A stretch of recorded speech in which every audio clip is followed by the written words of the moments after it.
I'd like to say a big welcome and thank you to you all. And some of you might be a little puzzled as to what we're all doing here this week. Here we are representing animal welfare, animal protection, and we're here to talk about Agenda 21 resolution on sustainable development. That's what we'll be working on all of this week. It's a question that's often thrown at me personally and many of us working in this field.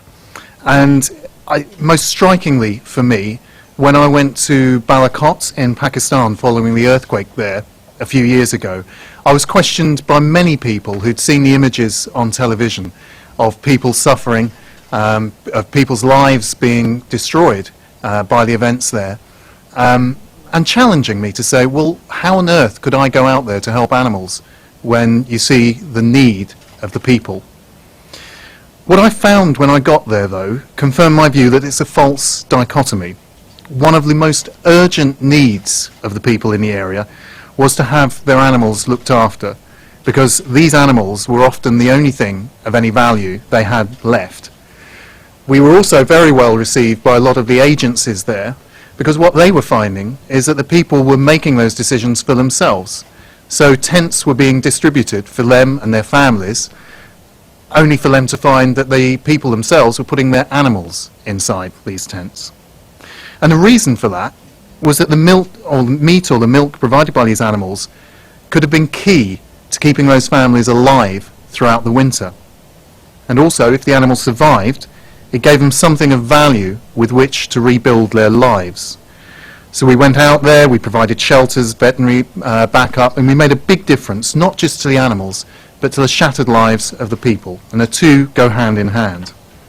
And this example typifies to me what WSPA is stressing this week. This is why we're here. Animal welfare is not some unaffordable luxury.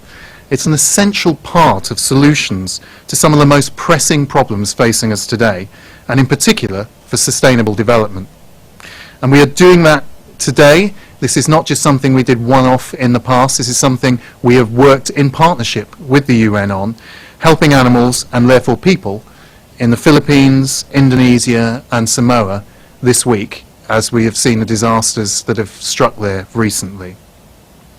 So that is why we're here this week. That is why we're giving these briefings. We've had a large number of bilateral meetings, as well as formal briefings with JustCans, EU and G77 groupings.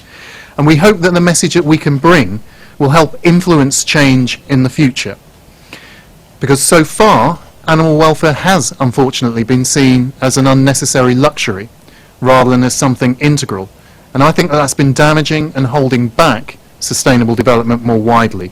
So this week marks a real opportunity for a shift in the way sustainable development and the people working for it relate to animals. We can see this more clearly. I want to give a few more examples perhaps, because disaster relief you may feel, well, perhaps that's a one-off. But I saw it most clearly in our work supporting working animals in developing countries. I've seen some pretty harsh climates that these animals work in. Brick kilns, for example, where the life expectancy of a donkey from the time it goes in, or the working life at least, would be perhaps 18 months. Yet after intervention and support from WSPA and its partners and members, we find that life expectancy of that animal can be as much as 8 years before it is then sold on as a healthy, valuable animal. This is obviously good for animal welfare. We're not going to hide that that's what drives us. But what it also does is help the people in those communities. For many poor communities, healthy donkey means goods to market. It means a healthy income for carriage drivers. The loss or incapacity of a donkey or a horse or a mule can lead to poverty and a spiral of debt.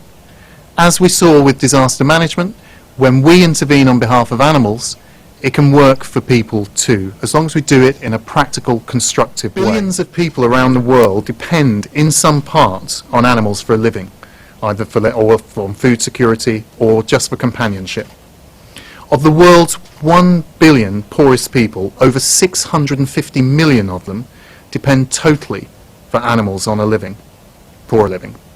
In short, if we don't take care of animals, we will find it much harder to achieve the development goals the international community has set itself. We'll be setting in place an unnecessary obstacle.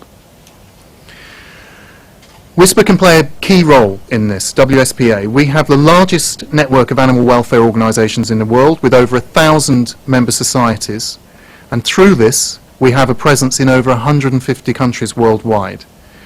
We're committed to creating practical solutions to benefit animal welfare, always aware that these solutions must have a lasting impact for people too. To bring this about, we partner with individuals, organisations, governments, veterinarians, corporations, scientists, anyone who can help, basically. And this week, with the example of the emergencies in Southeast Asia giving a very real example and a real urgency to the points we're making, we're here to show how we can make sustainable development work.